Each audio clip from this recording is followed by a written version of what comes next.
Hey guys, in this video, I'm going to show you how you can get your bank statement from your account. Now, first and foremost, you are going to need to log into your account, so your screen should look similar to this. Once you're logged into your account, in the left-hand side column, you're going to have these options. You're going to click on Statement.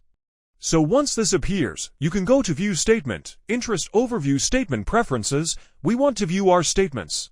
So click on this from here. This will bring up the account that you'd like to view. You're going to select the period you'd like to view it in. So let's say we just want the financial year. You can do a very set specific period or last financial year. So just this financial year. Click Find. Now from here, you will click on the links.